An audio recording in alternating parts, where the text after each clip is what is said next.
Salah. Ya, Doktor. Assalamualaikum Lukman. Assalamualaikum Nurul.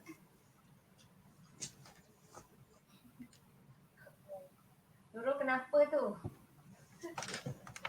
Nampak santai. Sorry Doktor, tak dengar. Tak pakai earphone tadi. Sorry. Okey, Doktor, okey. Awak.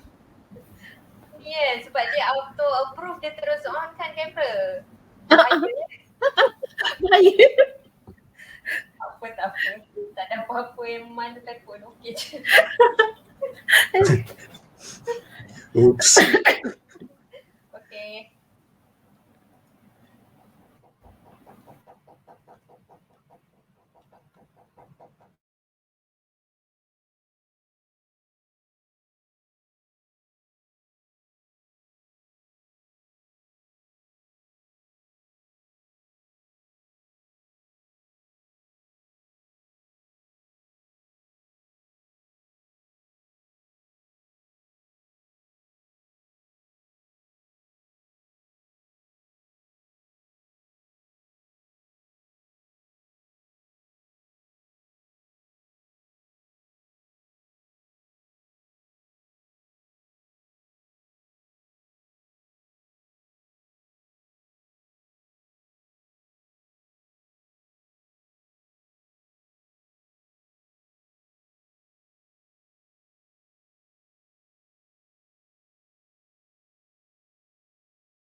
Assalamualaikum Doktor.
Hello Dr. Nina. Assalamualaikum, Lukman. Salam. Ibrahim Hai. Bhai, how are you? Hi Nina, how are you? Alhamdulillah. Dr. Alia. After a long time. Yes, what time is it now in your place? Sorry? What time is it now at your place? In Bangladesh, Yes. it's now 11:56. I mean, 11:56. In the morning lah, right? yeah, 2 hours. 2 hours. Okay, I see. 2 hours difference. Are you at the office? Yeah. Though today is office off, but for a smooth connection and interaction, I came to the office so that Wow. my babies cannot annoy me. I Disturb me. see. Okay, okay. How is your babies and everybody? Alhamdulillah, everybody's okay. So Enjoying ourselves. luckily I am the session chair. Hey, you presented already, right? Yeah. You presented when now? First day, second day? No. Today at just 11:20 Malaysian time. Oh, I see. Okay. Okay, let's see. I guess Dr. Mutalib Bhai will also join with us. Yes, yes. So it's like a reunion. Yes. So you are working in a halal industry, right? I'm in UITM. Huh? I'm in UITM. You UITM. University Technology Mara. Insya Alam. You oh heard, okay. right? Okay, Yeah. okay, okay. So I'm a postdoc there. Okay, understand. Uh, Okay, that's pretty good. okay.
Dr. Ibrahim. Yes. We are just waiting for our invited speaker, Dr. Mutalib. Yes, yes. However, if you feel like if you want to start the session, we can run because both of our participants are using pre-recorded videos. Oh, is it? Yeah, so it's up to you when you want to start. Okay, so I mean, we have the pre-recorded video, right? Yes, we do. I will play it. Okay, so it's better we go on, right? Yes, doctor. If you think so, then we should move on. Yeah. So before that, as our participants and evaluators are here, so I can start, right? Yes, we should be able. At least our evaluators are here. Yeah, both our evaluators are here. Okay. Okay. So assalamu alaikum and very good afternoon to everybody. I would like to invite you all to the first Malaysia International Conference on Nanotechnology and Catalysis, organized by the University of Malaya, especially Nanocate, and some other partner organization. So today our session is food, agriculture, and environment. So before that, I'm introducing myself. I'm Ibrahim Khalil. I have completed my PhD from Nanocate, University of Malaya, and currently I am working as a head of department microbiology, Healthcare Pharmaceuticals Limited, Bangladesh.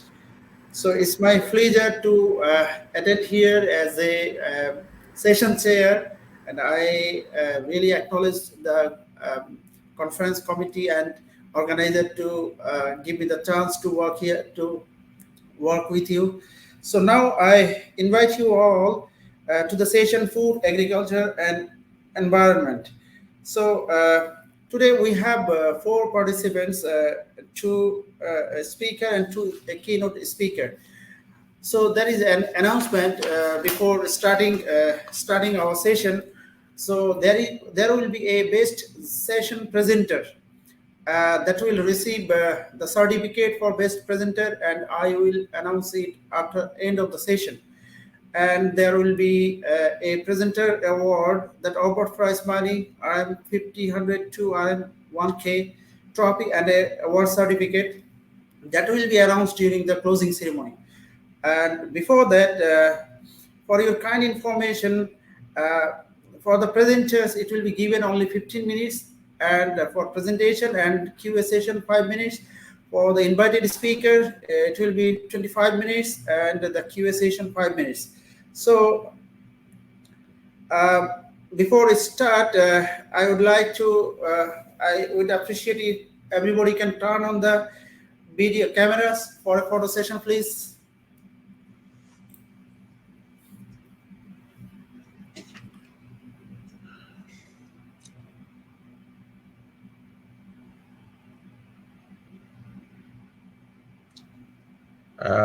Okay, I will be your screen capturer. Okay, sure, please. Dr. Ibrahim, your camera is turned off, I think. Oh, sorry. Yes. And paging Dr. Rika. We'll give her a few seconds. Yes.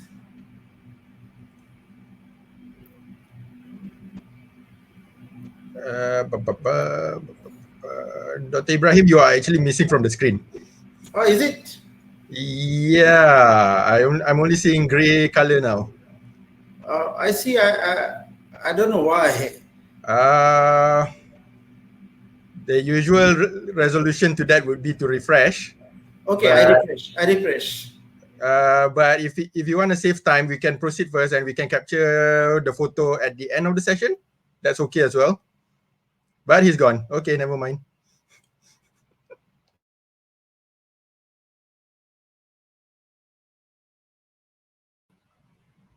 Meanwhile, Dr. Rika, if you're there. Well, Dr. Rika's profile picture is already nice enough, so I think that would do.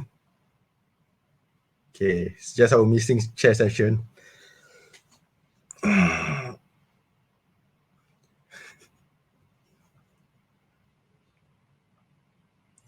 Hello, Dr. Rika. Sorry, ada orang call tadi. It's okay, Doctor, no problem. Okay.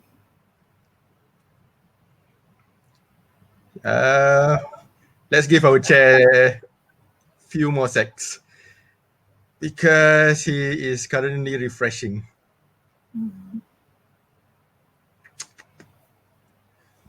Never mind, I'll just grab a picture of all of you first. 1, 2, 3. Might as well.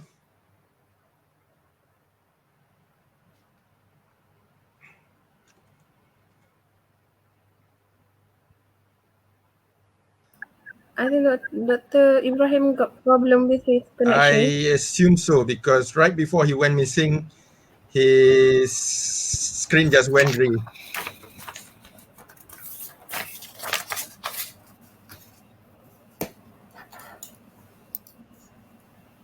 It will just give him a few more seconds. Otherwise, worst case scenario, I will begin with the pre-recorded video session.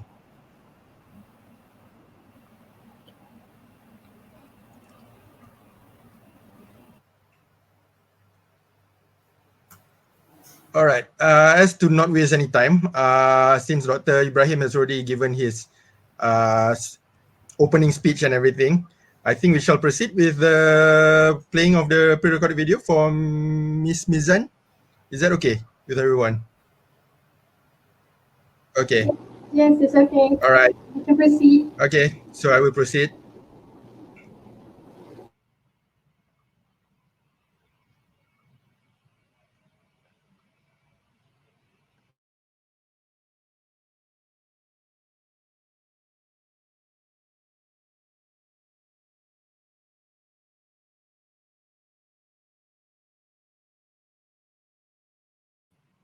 Just inform me if anything goes wrong. Assalamualaikum warahmatullahi wabarakatuh and hi, I'm Zain Izzati binti Madzin from the National Islamic University Malaysia, IIUM. We'll be presenting our project on chitin nanopaper from mushrooms, the effect of pre-treatment process on its mechanical properties. So, first of all, you know what is chitin? Chitin is fibrous substance made up of polysaccharides. It is only structurally differs from cellulose by having estimate groups at the C2 position. If you can see here, for cellulose, there's only OH group in this position. But for chitin, there's estimate groups in this C2 position. Removing the acetyl in these estimate groups converts chitin into chitosan. Chitosan is more easily manipulated than chitin, which make it more suitable for a wider range of applications, such as food, pharmaceuticals, and cosmetics. However, for applications that require durability, such as composites, chitin is more preferable due to its high crystallinity. Just like cellulose implants, chitin also acts as structural support in exoskeleton of crustacean, cuticle of insects, and also in the cell wall of fungi. In fungi or in mushrooms, this chitin is covalently associated with alkali insoluble glucan. This glucan is the branch that attaches to this chitin polymer structure. It acts as a binder in the chitin polymer. So, removing this branch will depolymerize the whole chitin structure. So that's why we want to maintain this chitin-glucan complex structure. And the applications of fungal chitin have been done by Nawawi and his co-workers, and also joins with his team in 2019. They reported higher mechanical properties of chitin-glucan nanopapers from button mushroom and mycelium from other species of mushrooms. As we know, mushrooms can be easily cooled, so there's no issue on food supply. But they are also easily spoiled. Even if we store in chiller, it will spoil within 2 to 4 weeks. based on the species of mushrooms. So to enhance their shelf life, usually we preserve with preservation techniques such as freezing and drying. But if we preserve or pre-treated the mushrooms by freezing and drying, then we extract chitin and use it for nanopaper fabrication, does its mechanical properties affected? That's the question. Therefore, in this project, we studied the effect of different pretreatment processes, which are freezing and drying, on the mechanical properties of chitin nanopaper. The fresh mushrooms are used as control. We also studied the effect of different species of mushrooms, which are oyster, enoki, and shiitake mushrooms. All the mushrooms are divided into 3 parts. The first part is control, without any pretreatment. For this, we just put it in chiller and use within 3 days. So that is the definition of our fresh mushroom without pretreatment. Okay, next, the second part, we treated with freezing treatment, where we put in freezer at -20°C, at least for overnight. And for the last part, we dried the mushroom at 60°C for overnight. So that's our material preparation. And then let's go for chitin extraction process. First, for the control and frozen mushrooms, we blended the mushrooms to break the cell wall. Since chitin is located in the cell wall, so of course we need to break it. As for dried mushrooms, we grind it into powder. And after that, we proceed with hot water extraction and alkaline extraction. The alkaline extraction is to remove the protein in mushrooms. In this study, we skip the demineralization process since mushroom contain insignificant amount of minerals. And after neutralization, we got our chitin stock dilution. With this chitin dilution, we fabricated chitin nanopaper using filtration process. The amount of this dilution is calculated so that the nanopaper meet the specification of 80 GSM. Okay, now we go to the result. This graph shows the stress strain curve of chitin nanopaper from oyster, enoki, and shiitake mushroom. If you can see here, for all mushrooms, the samples without pretreatment give the best result in terms of tensile strength. We presume here that it is because the chitin structure in fresh mushroom is preserved from the effect of freezing and drying. So what happens during freezing and drying? During freezing, the formation of ice crystal promotes damage to cell structure and leads to reduction of cell stiffness. So probably this affects tensile strength of the samples, while during drying, the honification effect stiffens the fiber structure, thus reduce the strength. But in terms of toughness, all frozen samples show better result compared to the other samples. Okay, now let's compare the effect of different mushrooms. For all pretreatment, the chitin nanopaper from enoki recorded the highest value for tensile strength and modulus. This possibly was contributed by the long structure of chitin in enoki mushroom. Since chitin is located in the cell wall of mushroom, therefore, the longer structure of enoki can preserve the initial structure of chitin. A longer fiber was proven to improve the mechanical properties of material.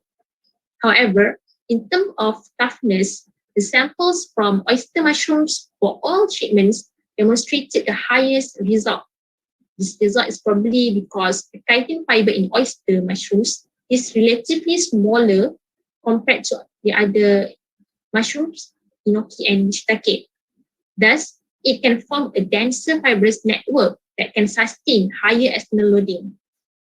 To conclude, the control samples, which is without pretreatment process, has the best tensile strength. But for further commercialization purpose, using frozen mushrooms to prevent spoilage will not cause mechanical properties to differ much compared to the fresh mushroom. In fact, frozen mushrooms have better toughness. Last but not least, this study also opens the possibility of fungal chitin from mushrooms to be used as a reinforcing element in the bio-based composite manufacturing process. For the application where tensile stress is important, we suggest to use enoki mushroom without treatment. While for better toughness application, we suggest to use the frozen oyster mushroom. With that, I end my presentation. Thank you.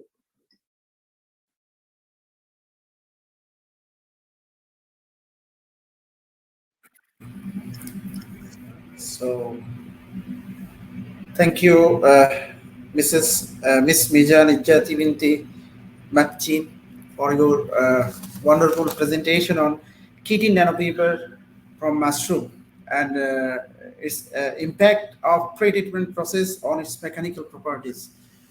So now I request to the attendees, if you have any question, please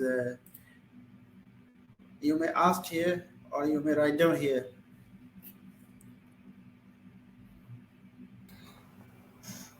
Assalamualaikum, Mizan.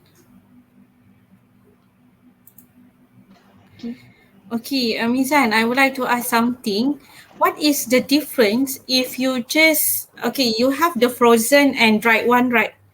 One frozen, one dried. And when you do the process, it happens at what temperature? Sorry, what process? When you try to process these two pre-treated sample, it happens at what temperature? During the extraction process.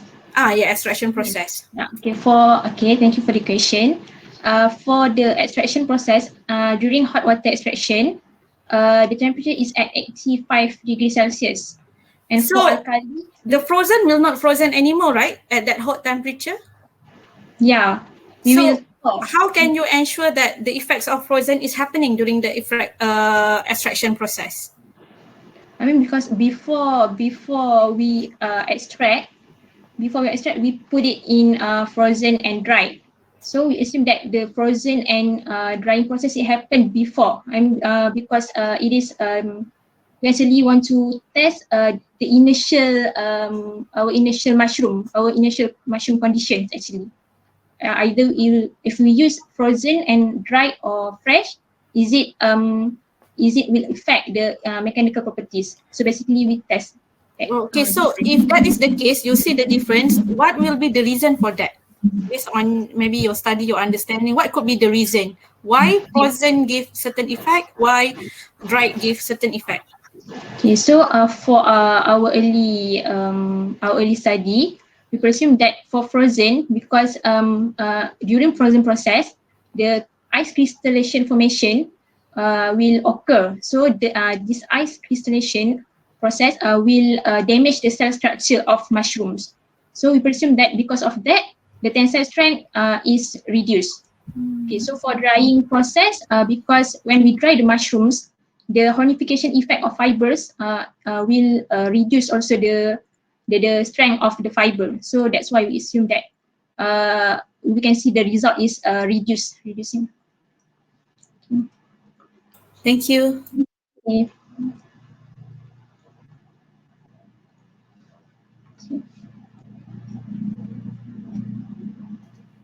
Dr. Ibrahim, you're muted. Yes. Thank you, Dr. Rika, and for your nice question, and Ms. MICNC for your nice explanation. If you have anybody have any question, please, or we may go for the next presenter.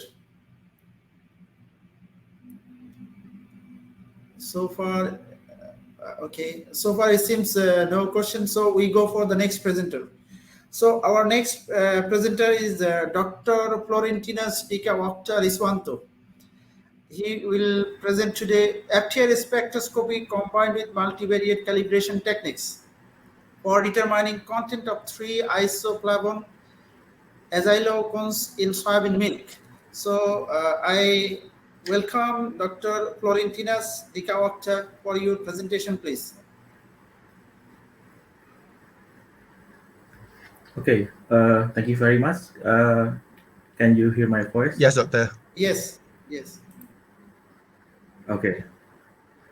Okay, then I will try to share my presentation.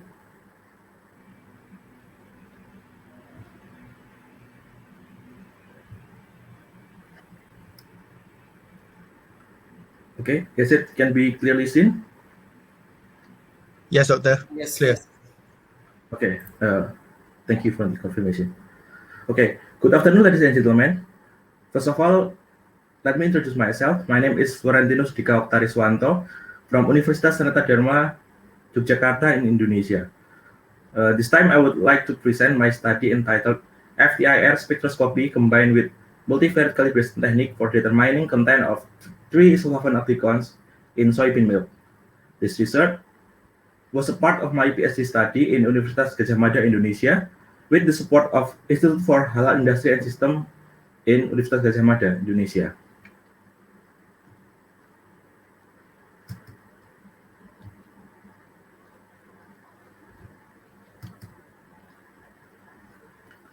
Okay. Soybean or glycine max is widely consumed as food. It was also reported that soybean contain 3 isoflavone apticons, namely daidzein, quercetin, and daidzein. In previous studies, soy food is reported to have several benefits for human health, such as cancer prevention agents, cardiovascular protection agent, controlling menopausal symptoms, diabetic wound healing agents, and anti-inflammatory agents. Soy milk, one of popular beverage widely consumed in Asia, has become interesting subject since soybean products were reported to have several advantages toward human health. In this study, we focus on sample obtained from market in Yogyakarta, Indonesia, and soy milk was listed as one of beverage category in Decree number 22 of 2019 from the National Food and Drug Agency of Indonesia to regulate the information of nutritional value information on food labels. Hence, it was important to develop a rapid, effective, and accurate analytical method to analyze content of quercetin, daidzein, glycerin in soy milk product. Okay, and here is the method. First of all, the soybean milk sample was prepared using several steps of preparation, such as fat removal, liquid extraction, water removal, and then evaporation. Then we develop 2 kinds of determination. The first one is determining the actual value using SPLC method. And then the second one is generating the prediction or calculate the predicted value using the FTIR spectroscopy. And from these 2 types of data, then we generate the chemometrics model using 25 calibration solutions and 10 validation solutions. And the selection of wave number range and spectral processing was also processed in this study. In the study, we developed 2 kinds of multivariate calibration method. First one is PCR or principal combinatorial gradation, and the second one is PLS or principal or partially square. Then we assess 3 parameters for the assessment. This is the determination coefficient or S square, and then root mean square error of calibration or RMSEC, and then root mean square error of prediction or RMSEP. Okay, this is my previous publication. You can see from the data that in picture A, you can see the separation between daidzein, quercetin, and daidzein, glycerin, and quercetin from the standard solution. This is the mixture of standard solution, and this one, the picture B, presented separation on milk sample. This one, quercetin, glycerin, and quercetin, and we can see that this separation is so identical, so we can say that the method can be applied for the sample. And this is the specification of chromatographic and chromatographic condition that we use in the study. Okay, for the multivariate calibration method, this is the properties of the dataset that we develop in the study. This is for the calibration the dataset, and this one for validation dataset. You can see 25 and 10 calibration and validation solution respectively. We prepare for this study, and this is the range of every compound, range of the content of every compound. This is we get from the optimization of the previous study. Then we develop the multivariate calibration model, followed by the evaluation of the parameters such as R square, RMSEC, RMSEP, and then RMSECV. Okay, and this one FTR scanning result, and you can see that all the sample with the variation concentration due to this table, you can see that this is the spectra of its calibration solution. So you can see there is some characteristic from the spectra and also the wave number. You can see this is the wave number as well as their functional groups and frequency mode. So we can see the characteristic of the FTR spectra from ceramic sample. And this is spectra pre-processing that we also perform in this study. This process we generate from the TQ analysis software.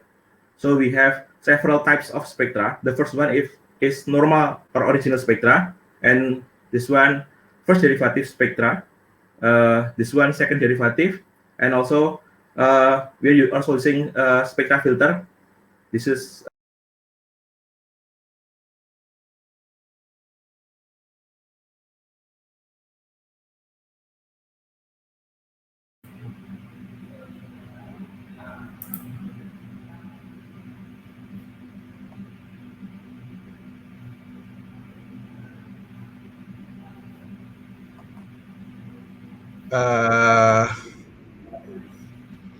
he exited. I think somehow disconnected. Yeah, I think accidentally. All right.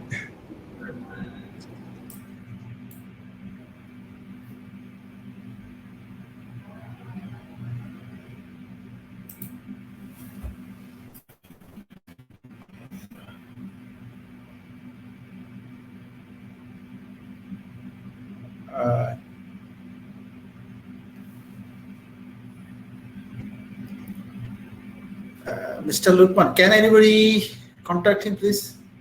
Yes, I'm pretty sure my colleague is contacting him now. Okay. It seems even I'm lagging. So Yes, yes.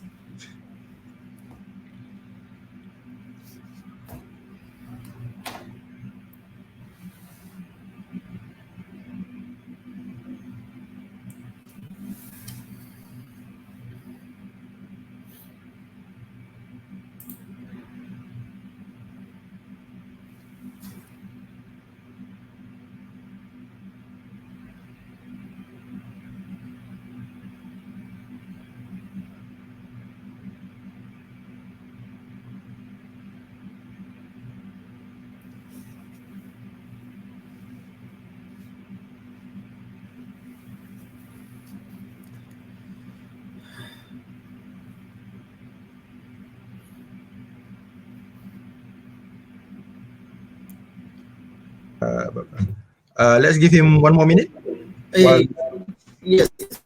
while we try to contact him. Yes, please.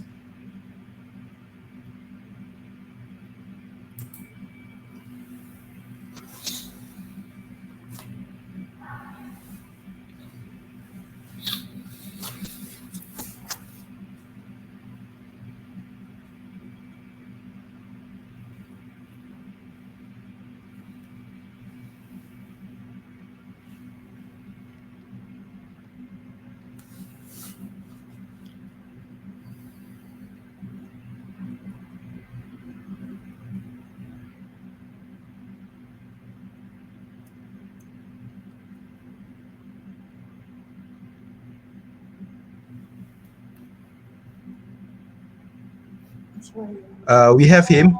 He's working on it. He's refreshing his browser. Okay. Okay. should be back in a few minutes. Okay.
Hello, can everybody hear my voice and see my videos? Yes, yes. Okay. Sorry for the technical problem. Can you tell me what slide number that I last present my presentation? So you can continue from the last one you presented from the last slide. Okay.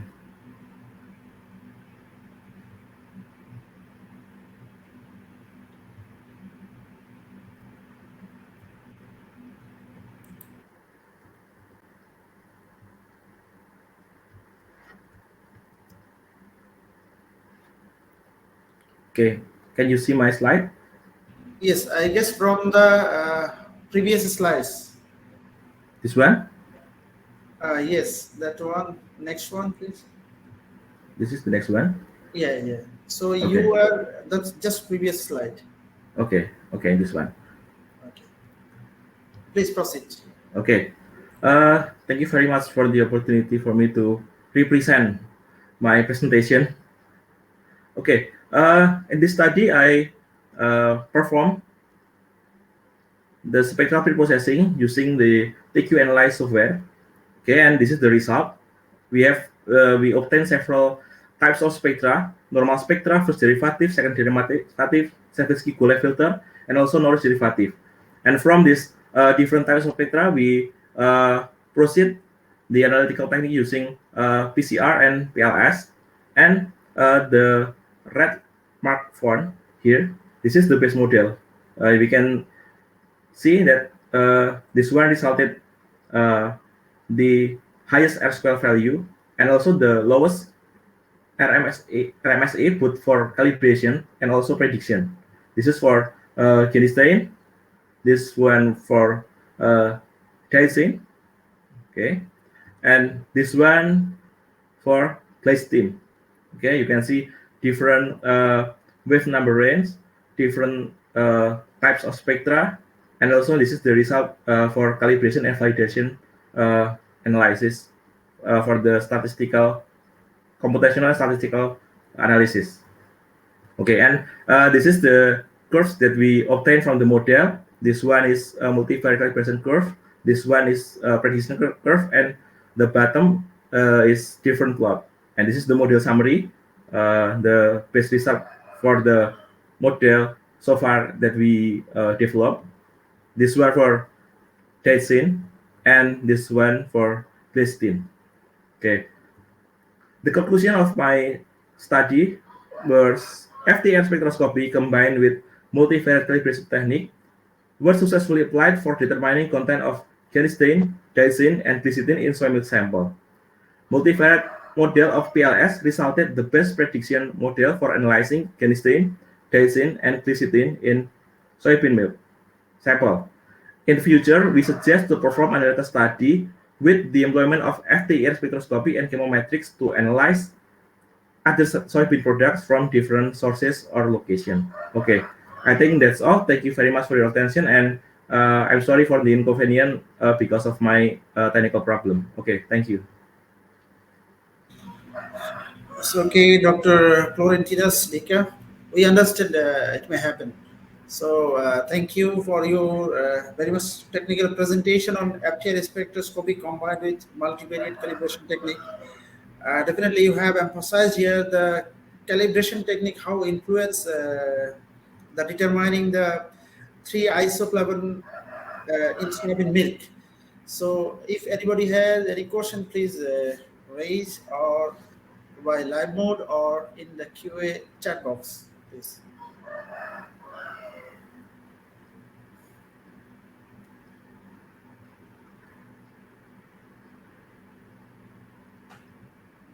Assalamualaikum. Hi, Dr. Florentinas.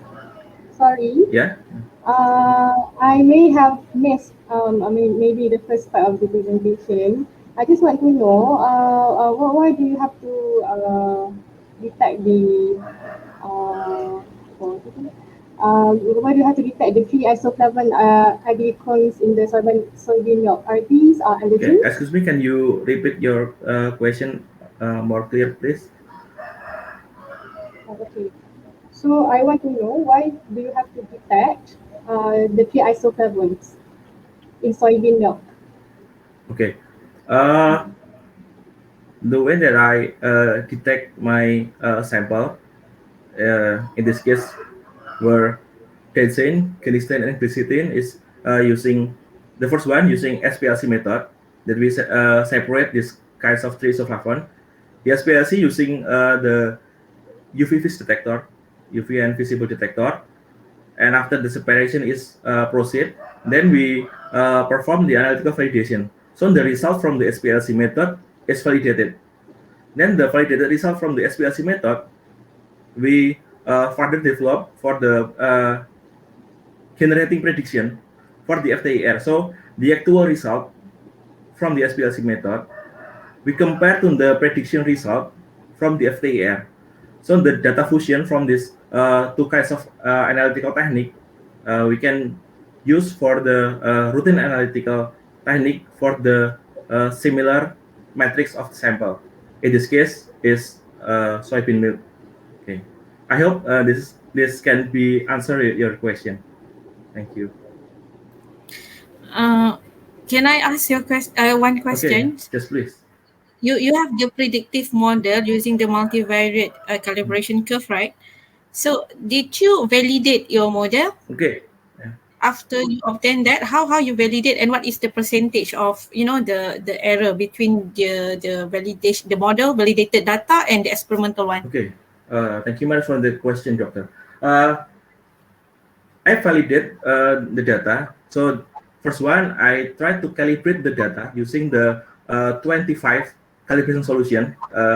This is the data for generating the model. And after generating the model, that I validate the data using the 10 solution, that validation solution, that I know the actual value, and then the actual value compared to the prediction value, and then we have the result. They obtain the result as the value of RMSEP, or root mean square error of prediction. So the lowest value of the RMSEP also regarding to the best or predict the best model to predict the result of isoflavone for the future research. Okay. So that MS value, how much you get? How much the match? How many percentage? Only RMSE not presented as percent, but it's like SD, standard deviation. But in the future, I think it is better for me to develop the value of RSE that I'm not performing the study. And thank you for the the insight about this. Okay, so I will try to develop the percentage of RSE or I think we need to know the percentage of matching between the validated predicted data and also the experimental one, the actual one. Okay, thank you. Okay, thank you. Thank you, Dr. Rika Rahman, and for your nice question, and Dr. Florentina Zika for your presentation and question. So I guess we have no question here. So now we go for the next presenter, and now this is the turn for the invited speaker, Dr. M.A. Mutalim Hussain. He will present innovative approaches of nanotechnology in food authentication. So welcome, Dr. Mutalim Hussain, and please present your valuable findings to us.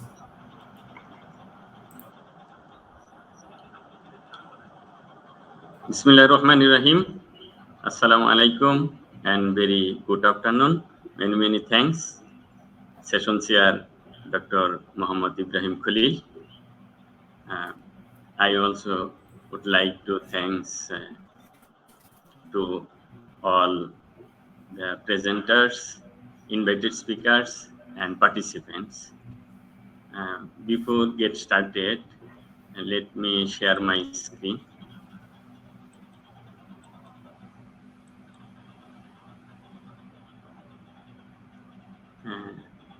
Can you see my slide? Not yet.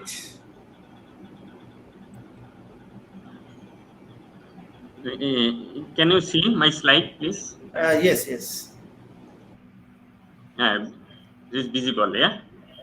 Please go in presentation mode. Thank you. Yeah, I already at presentation mode. No, you are not seeing at presentation mode? No. Oh, sorry. Click. This may be technical problem because here I am. Now? Yeah. Now okay? No. Dr. Ibrahim? Dr. Mutalim, maybe can click the next one, the next to this one, the next to the presentation button, the reading view. You can also click the reading view. This is moving my slide. Yeah, the slide is moving.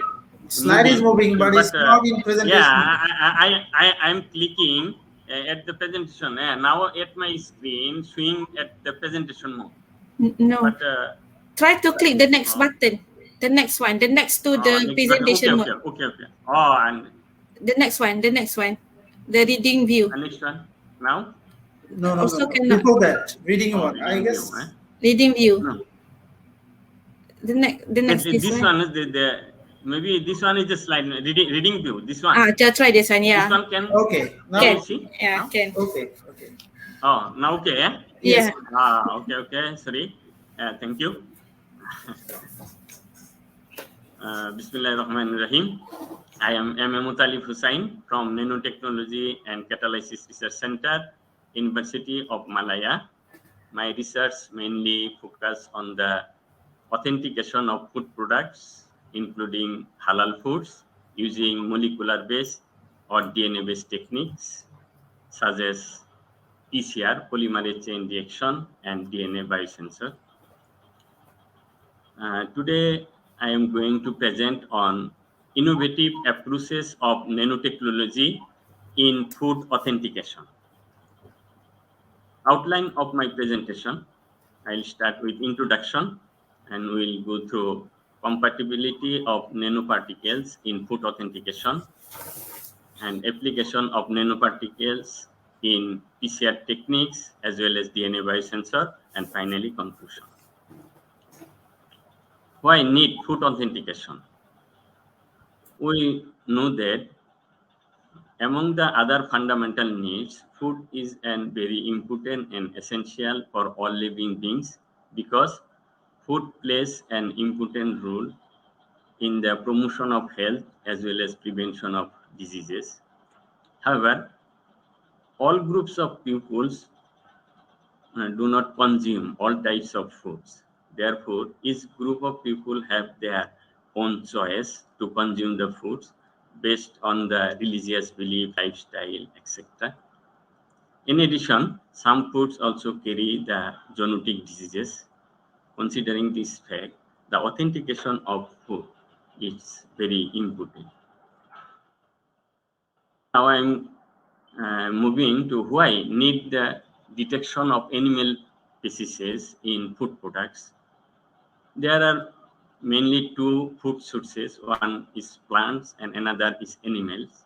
Among these two sources, the major concern about the food authenticity is related to animal sources because the choice of foods primarily depends on the animal species.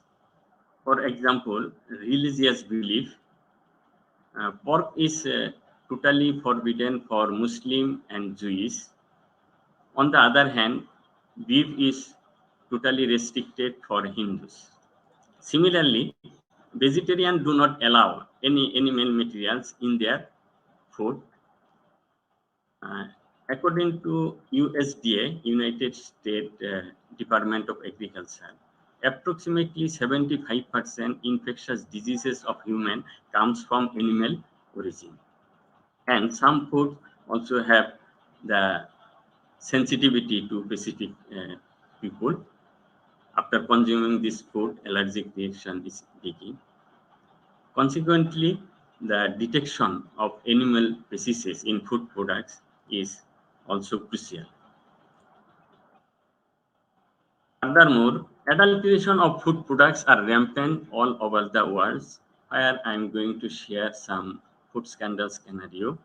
Horse meat was found in Tesco beef burger. Chinese police seized approximately 20 ton fake beef, which was made chemical treated pork. Pork DNA was also found in halal blended Cadbury chocolate in Malaysia. Even pork DNA was also found in fish products such as cuttlefish and prawn ball in Singapore in 2019. Therefore, nowadays, consumers are concerned about the authenticity of food products. Therefore, it is essential for the developing of the authentic techniques to authenticate the food products. In addition, food falsification has directly impact on religious faith, public health, fair trade, as well as wildlife. For this reason, researchers have paid more attention for the development of authentic techniques to detect the animal species in food products. Mainly protein-based and molecular-based techniques are used for the detection of animal species in food products.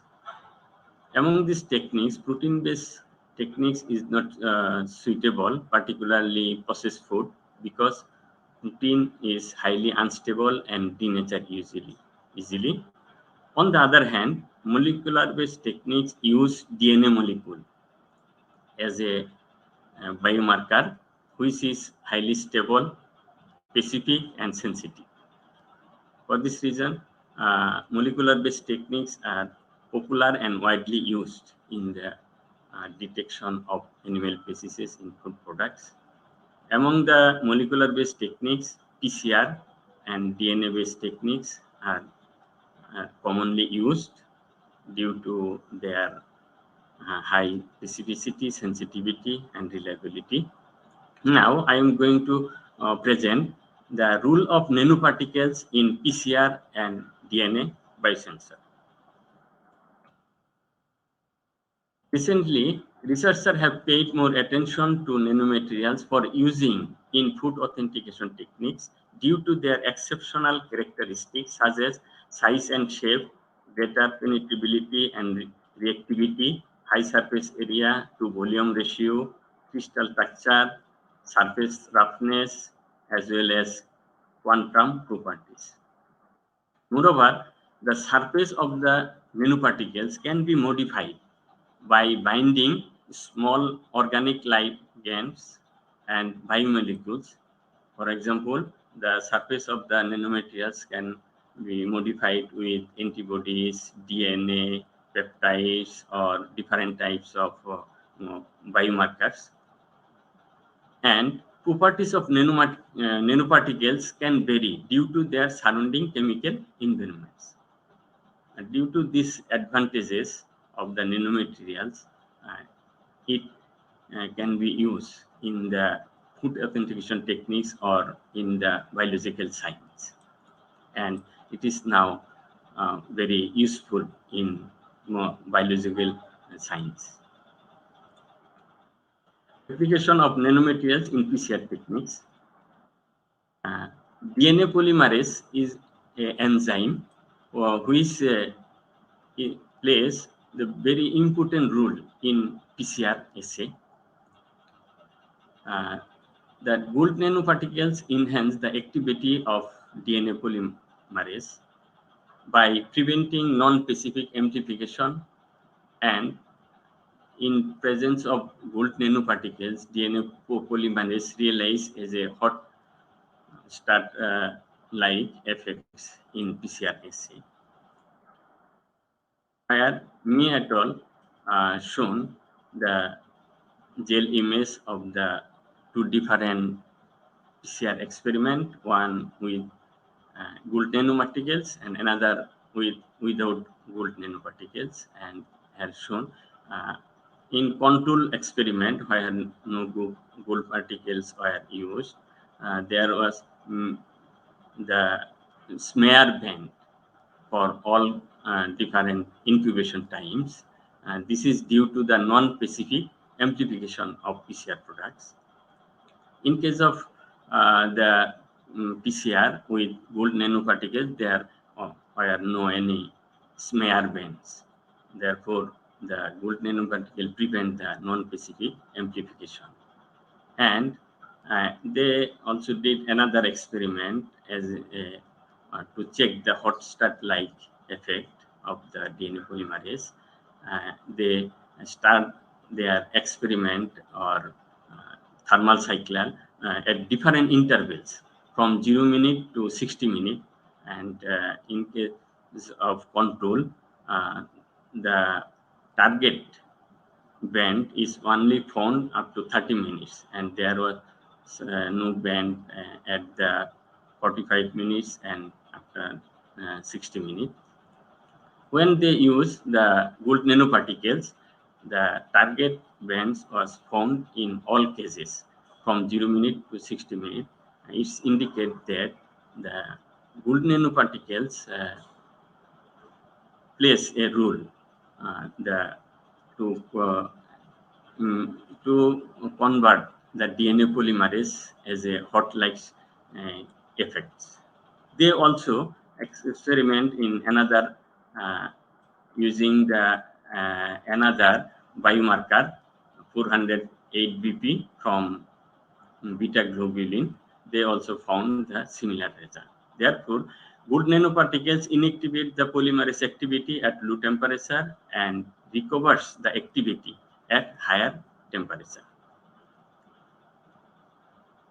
Similarly, gold nanoparticle also increase the sensitivity of PCR experiment. Here, Lee et al. Found when they use the gold nanoparticles in PCR experiment, the sensitivity was increased tenfold by using the gold nanoparticles. So gold nanoparticles also increase the sensitivity of the PCR assay.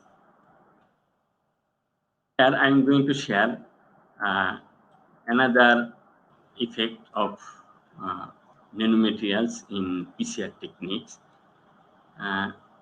which is the ultra-fast photonic PCR, where Sun et al. Use the thin gold film as a temperature controller and light as an energy to reduce the time of the PCR. At first, I like to share here, in the PCR experiment, there are three different thermal conditions. One is the denaturation stage, which is approximately 92 or 93 to 95 degrees Celsius, and another is the annealing, and another is the extension.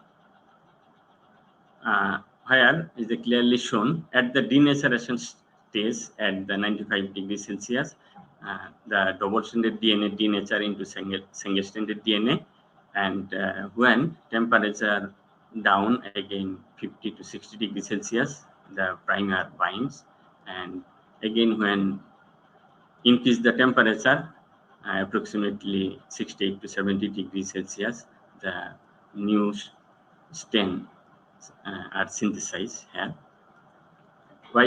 This is the one cycle. In the next cycle, again this newly synthesized DNA again denature and annealing and synthesis again more and more new stain. By this way, the PCR reaction is complete, and to complete this reaction, approximately 30 to 40 cycles are needed.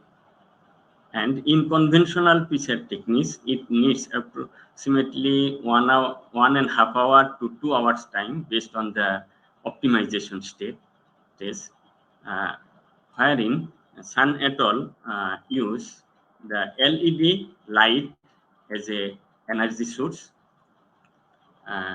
which quickly excited the proton of the gold thin film within very short time, and simultaneously the temperature of the PCR mixture also increase within very short time.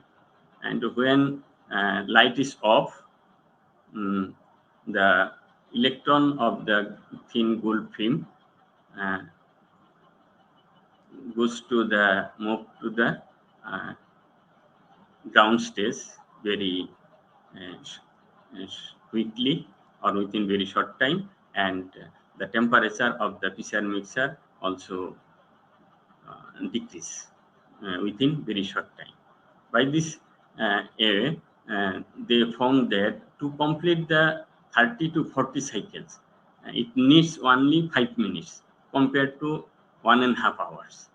For this reason, they mentioned this one ultra-fast photonic PCR techniques. However, this technique is still lab-based and under experiment, not commercialized yet.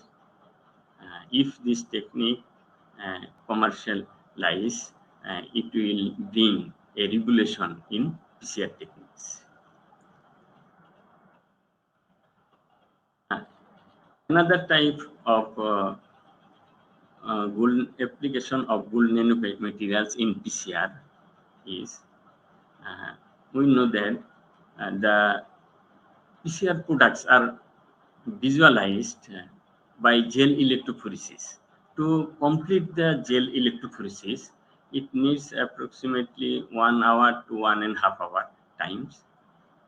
Here in Zhu et al., to minimize or to reduce this time for PCR product visualized time, they use the gold nanoparticles to visualize the PCR products as a naked eye within very short time, where they design the primer, forward and reverse primers, and the 3' ends of the both primers, they link with 2 different nucleotide sequence and also one oxyethylene glycol bridge as a blocker.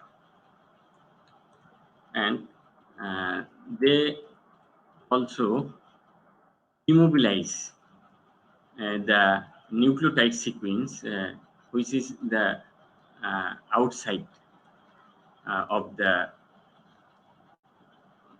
primers, where is the light blue color one, which is outside the blocker molecules. The complementary sequence of this linker, they immobilize with gold nanoparticles. Next, in the PCR experiment, when the double-stranded DNA denature and reverse and forward primer binds to the respective strand, single strand, due to their complementary, and this is after hybridization. In the next stage, synthesis the new strand, and next again forward primers binds with the strand, where is the reverse primer binds in the other end of the DNA strand. In the next stage, when the new strand are synthesized, this hairpin loop open, and when the DNA synthesis comes at the blocker molecule, due to the blocker, DNA synthesis stop and have generate the single-stranded linker. In the second step, again denature, similarly this one denature and binds the again forward and reverse primers to the respective strand, and finally, after completing the cycle, the PCR products were found with the single stranded linker at the both of the skin. And when they add, after PCR reaction, when they added the gold nanoparticles were immobilized with probe, these gold nanoparticles binds to the single stranded linker molecules due to the complementary strand, and after binding it's generate a complex, and this complex after change the color from red to blue purple color, and it can be visualized as a naked eye, and within very short time, I no need any gel electrophoresis techniques. This is very fast techniques. Now I am moving to the application of nanoparticles in biosensor. Although polymerase chain reaction is the gold standard method and widely used method, but it has some limitation because PCR reaction is the lab-based method and it needs long time. To overcome this limitation, researchers have now paid more attention for the development of DNA biosensor because of its higher advantages. For example, it is simple, sensitive, inexpensive, and field-based methods. We are also working to develop the biosensor, which is electrochemical biosensor, where I am going to share the schematic diagram of our work. Initially, we immobilize the transducer with two different nanoparticles. One is the graphene oxide and another is the gold oxide. The transducer, which is used as the conversion of energy from one form to another form, where we modified this transducer using the gold nanoparticles, because the nano after modification it increased the signaling power of the transducer, and it also facilitated to immobilize the single-stranded DNA probe. Next step, we immobilize the single-stranded DNA, and when the target DNA come contact with the immobilized electrode, the higher it is hybridized and it gives a signal. Like this, we can detect the one. Okay, I am going to finish. Now, another type of good nanoparticle-based electrochemical biosensor, where they use the screen-printed electrode as a transducer, and it is immobilized with gold nanoparticles containing probe, and where when its target molecules come with the proof molecules, it binds and gives the higher signal compared to unbound one, and these techniques can detect 10% port DNA in the mixer. It is my last techniques. This is the different type of DNA biosensor, which is the Raman-based biosensor. These techniques developed from one group of researchers from Nanotech.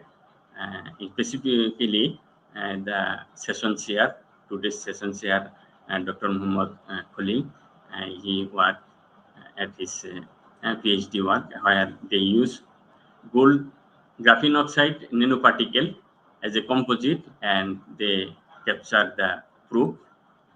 They also use here two different proofs corresponding to the targets. Half part of the targets is complementary to the capture proof 1, and half part of the targets is complementary to capture proof 2. And when comes these two complex, and it make a complex hybridized composite, which gives the amplification signal in the Raman, where they use also CUI3 dye as a Raman dye. That's all okay. Now I'm going to finish in conclusion. Nanotechnology is not limited to material science. It has also wide application in biological science. Nano-PCR technology open a new area in investigation of biomolecules. Nanotechnology covers a lot of domains today and will cover a lot more in near future.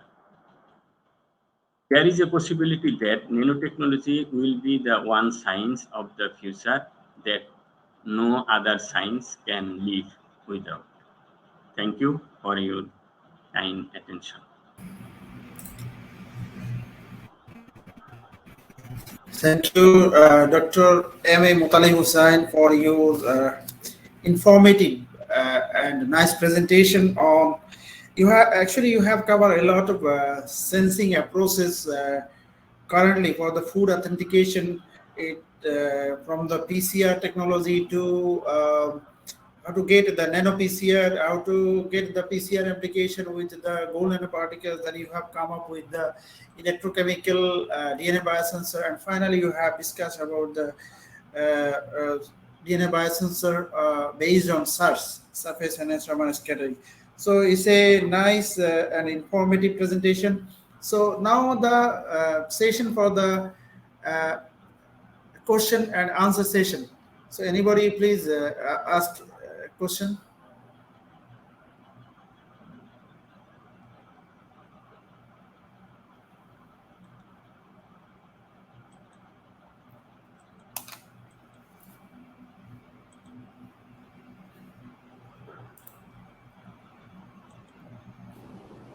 Assalamualaikum Mutalib, Mutalib bye, Dr. Mutalib.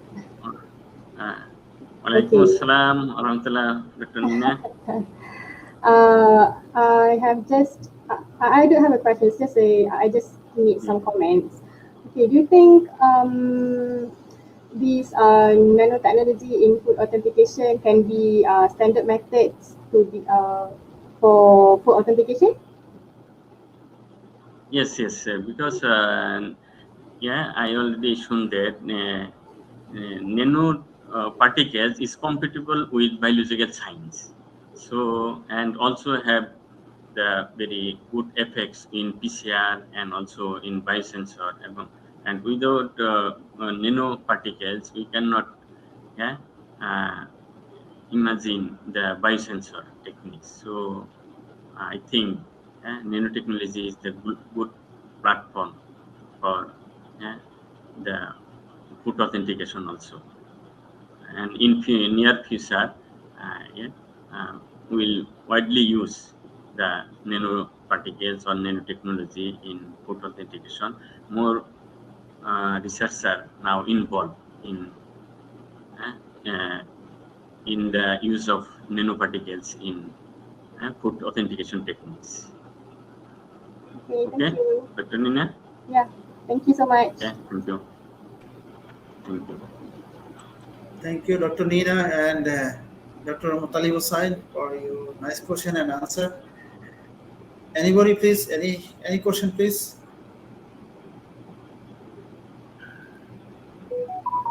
Assalamualaikum, Dr. Muttalib. Waalaikumsalam.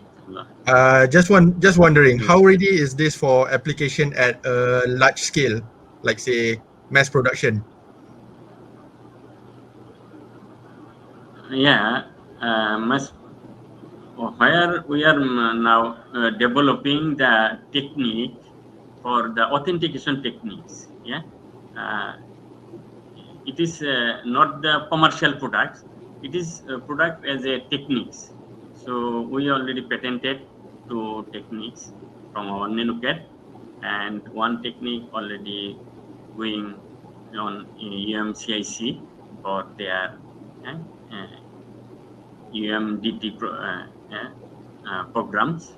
We are going to prototypes in near future, inshallah. Thank you, Doctor. Okay, thank you.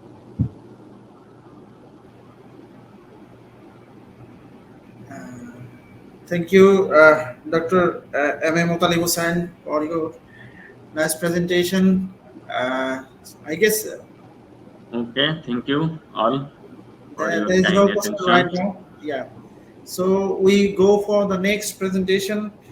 Now the presenter is invited speaker, Dr. Nina Nakwi Ahmed Nizar. So she will present on food detection technologies in halal supply chain. So it's a very crucial topic. I hope everybody will enjoy the presentation. Now, Lina, you can start your presentation, please.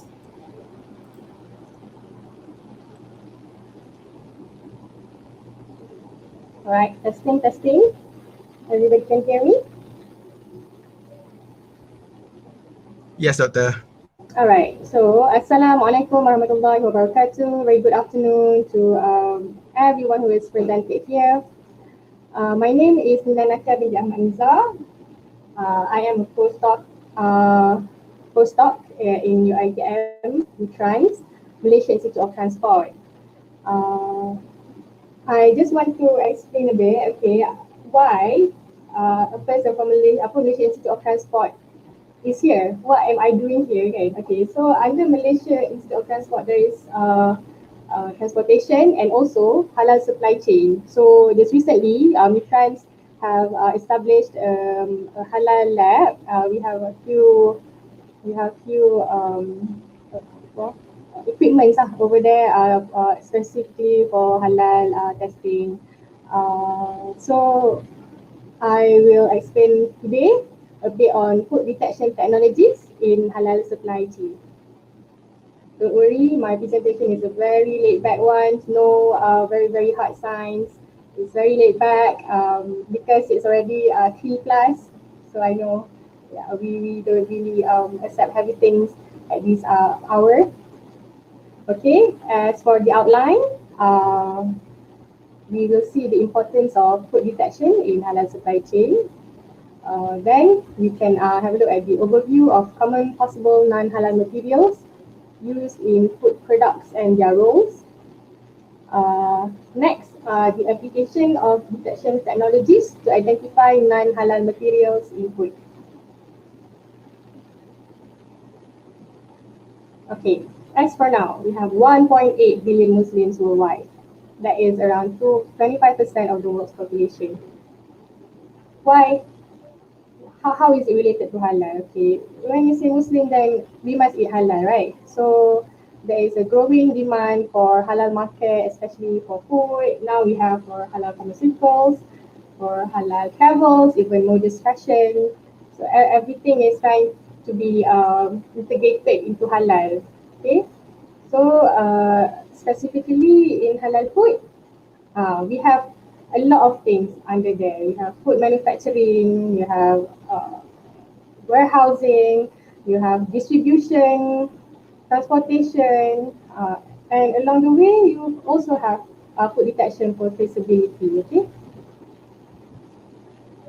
Okay, as you can see here, this is the halal supply chain ecosystem. What does it mean by halal supply chain? Okay. Everything has to be halal from farm to fork. So it's a very long chain, and tempering of halal can be at any places or any spots in the chain. Okay, from farm you have halal manufacturing. As I mentioned just now, you have warehousing, transportation, retailing, and nowadays we are very it's very common for us to use the food delivery service. What will happen if our food pass the food delivery service, but at that time they break the halal chain? So our food wouldn't be halal. There are a lot of things that you need to see overall to determine whether or not your food is actually halal. Okay. Why? Because people are concerned about safety and quality. And when we say about halal, you need to feel safe. You halal is a macam trustworthy kan. You trust the brand halal. So it's like a brand nowadays, halal. I just want to share some of the cases or instances of halal food ingredients that can be seen here in Malaysia. Okay, we are very surprised for the meat cartel issue last year, whereby the meats are not slaughtered properly, or the certification has been tampered, right? Then we have also jellies from pig skin. Then we have also meatballs or fish balls with blood plasma, and of course everybody know about the chocolate DNA, porcine DNA contained in chocolates. Okay, these are some of the instances whereby halal is tempered. Okay. Okay. So why we have all these products? How all these products can contain suddenly this animal? Okay, pig is a very useful animal. Besides meat, okay, they have a lot of other uses. This is a very popular picture, yeah, whereby pigs, from skin you can convert skin and bones, you can convert it into gelatin. Maybe the fats you can turn into shortenings, and the blood as blood plasma to improve the properties of a lot of foods. So other than food products, you have a lot of other uses of pigs and pigs byproducts in all different kinds of goods. Okay. Okay, as I have mentioned before, in ice creams, for example, you have emulsifiers. In cakes, you use emulsifiers. Collagen, sausages casing, you use collagen. You have also collagen products. Where are these collagen coming from? Are they from fish? Are they from pigs? Are they from... Even now you have seaweed collagen, but seaweed is plant, so it's not collagen, okay? You have meatballs that contains blood plasma, capsules from different types of gelatins. So these are the instances whereby non-halal material can be inserted into our food that we use daily. These are food that we eat daily, which are yogurt, some chocolates. And so it's important for us to know the actual ingredients in our products. Okay. Now, we'll just brief a bit for gelatin. What is the function? Okay, for gelatin is important for gelling and foaming. It stabilizes, it binds the water. Then it's also a good source of protein that has high content of amino acids. You can use gelatin in dairy products, sausages, candies, gummies, and even marshmallows. As for collagen, you put it in the product for water absorption, gel formation, and to stabilize the emulsions. Here, collagen can be used as casings and also as supplements. Here, as for emulsifiers, they are needed in food products to enhance hardness, compactness, suppleness, and the level of staling in cakes, improve the quality of bread, and also prevent fat bloom that often occurs in chocolate products. Okay, some of the products that we use emulsifier, itulah cakes, ice cream. As for blood plasma, it also functions as an emulsifier, increasing the flexibility, improve gel properties, prevent protein breakdown caused by endogenous proteinase. So what are some example of foods that may contain blood plasma? We have meatballs, surimi and surimi based products. All products that I know. Okay. So as I have mentioned earlier, in a halal supply chain, you need to be sure halal is from farm to consumers. Okay.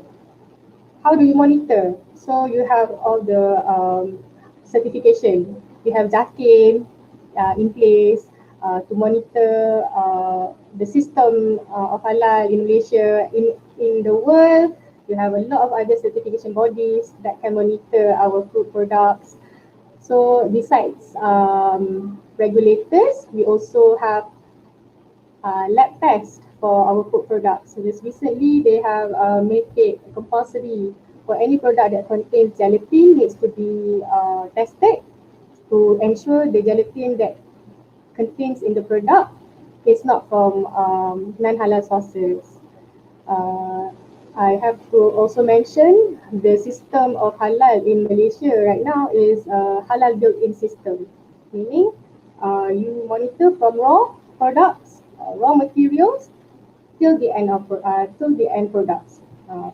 We use this so it's easier for us to trace on the documentation and all to see if there are some cross contaminations happening. Okay. As we have moved from halal supply chain, some of the ingredients that may contain non-halal products, the entities that can monitor or ensure our halal supply chain is in order. I would like to share some studies on 4 different ingredients that uses different detection methods to determine the authentication, to determine the halal products. Okay. For example, this one is the gelatin case study. They want to know the distribution of amino acids in 50 fish, 50 bovine, and 54 porcine gelatins using UHPLC BAD, ultra high performance liquid chromatography, with the incorporation of principal component analysis. So from here, they determine what are the amino acids in all these products, all the samples of gelatins, and they deduce from there what are the main what are the main amino acids in bovine, what are the main gelatins in porcine, and usually in bovine and porcine they have the same amino acids, kan?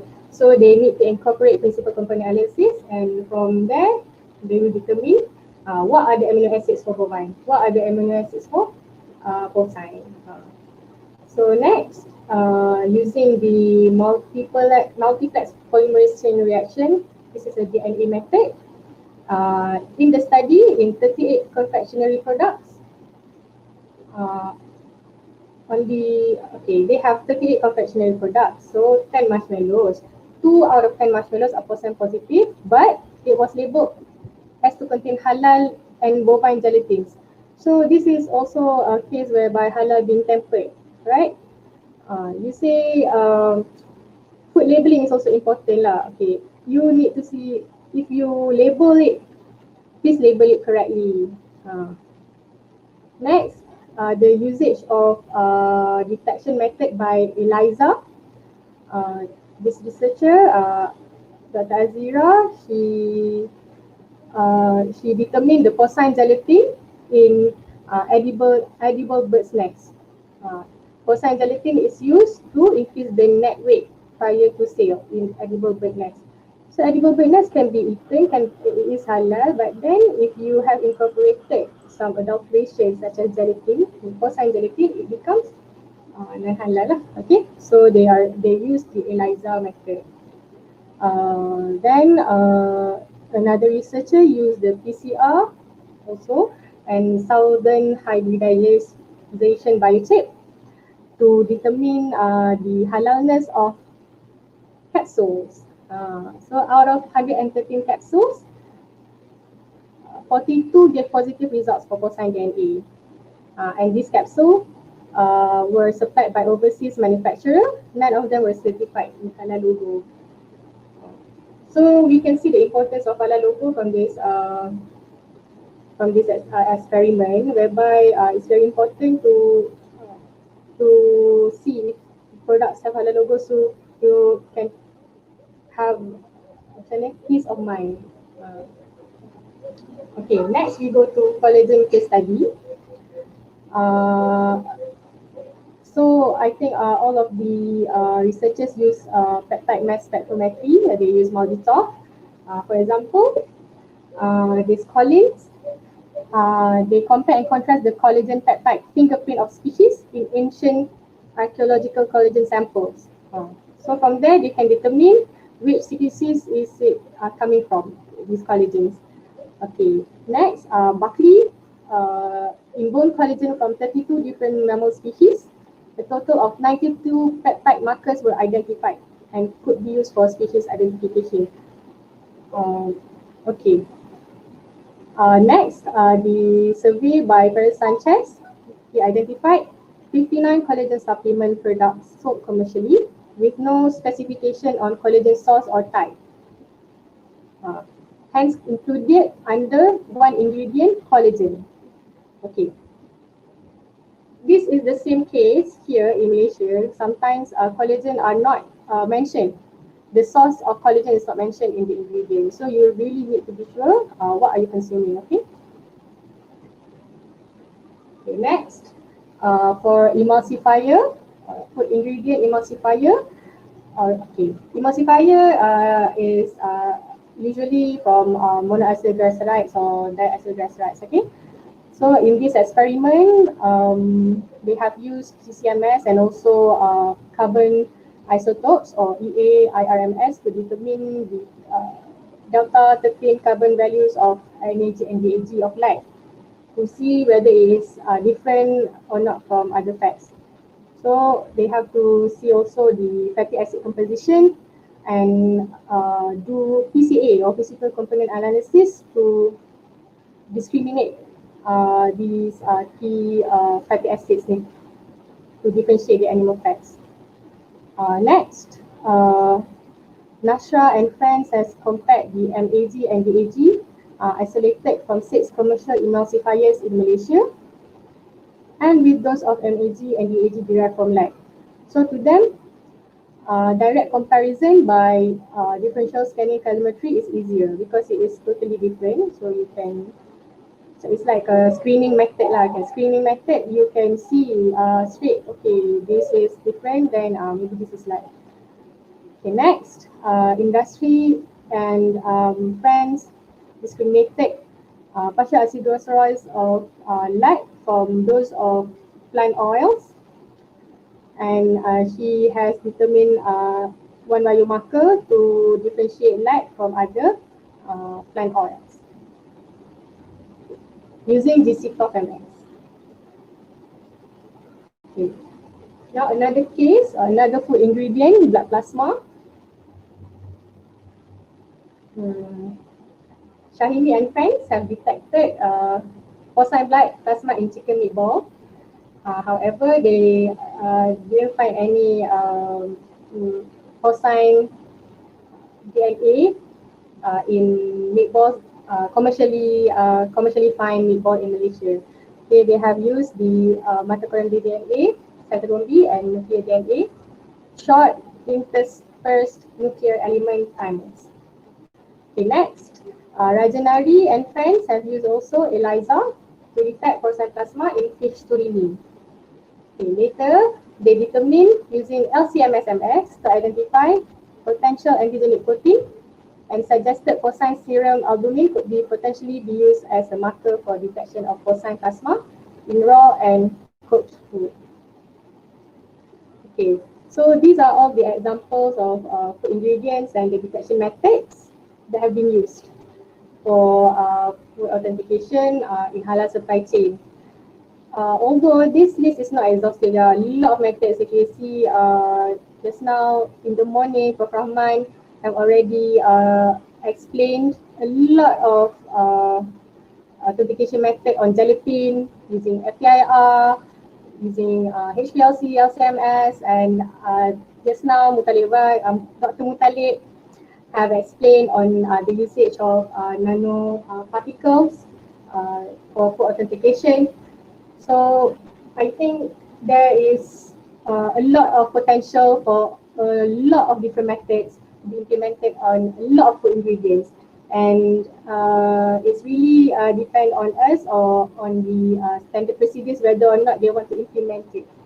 And of course, validation is also important for food authentication for halal products. So these are several of the references. I think that's all. Thank you.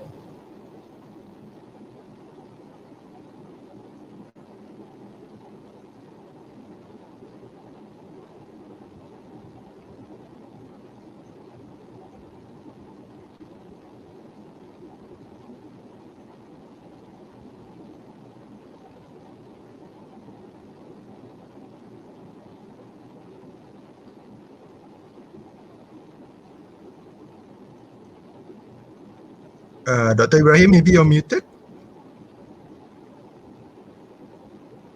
Your mic is still off.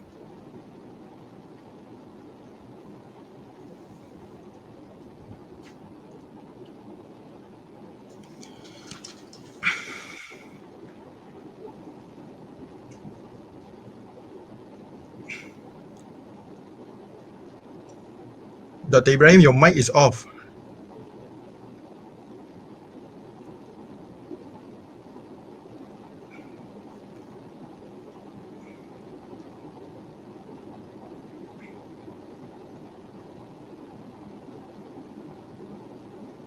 Nina, can you hear me? Yes, I can hear you, Lukman. Okay, but you can't hear Dr. Mutalib, right? Dr. No. Ibrahim, right? Yeah. No, I cannot. Okay, sorry.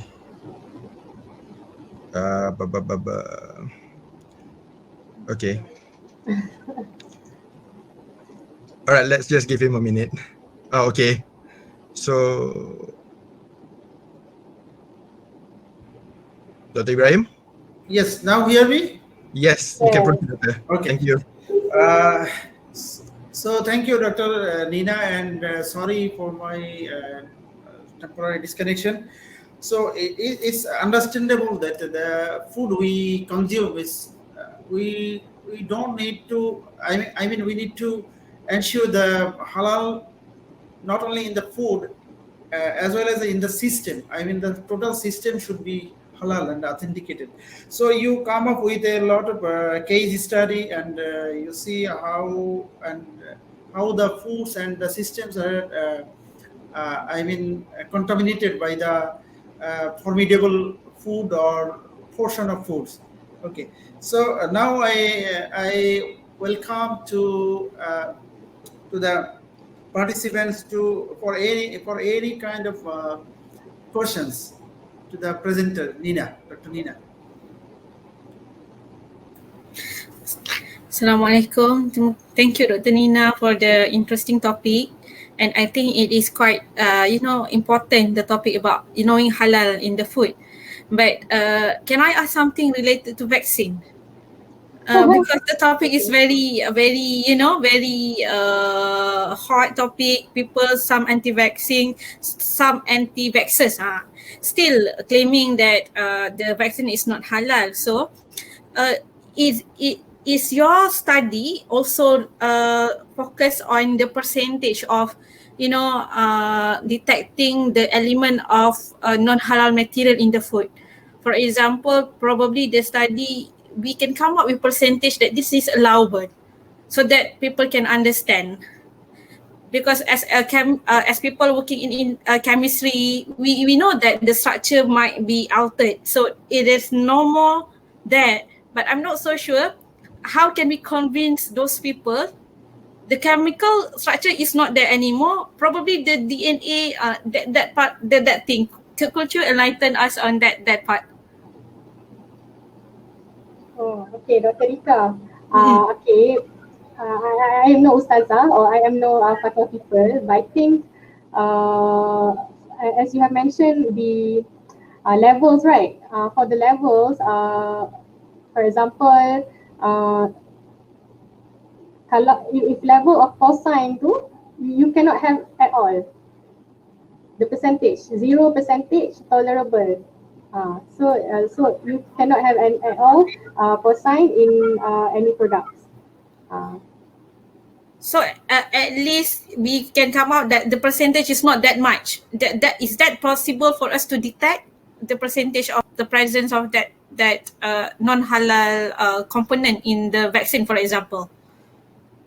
Oh, if you try to check on the percentage of non-halal components in food materials ke, in vaccines ke, okay, as for food, it's clearly you cannot have berapa percentage pun you cannot have. So even though using even nanoparticles tu, you can go down to nano ke micro ke kan, but then still cannot have that percentage at all. As for vaccine, it's a different thing because you are considering darurat, okay, so all those things, so we cannot determine lah. So that's up to the fatwa. Okay, as for food, yes. Even for kamar pun, if we are looking at different rulings, Indonesia they have different percentage.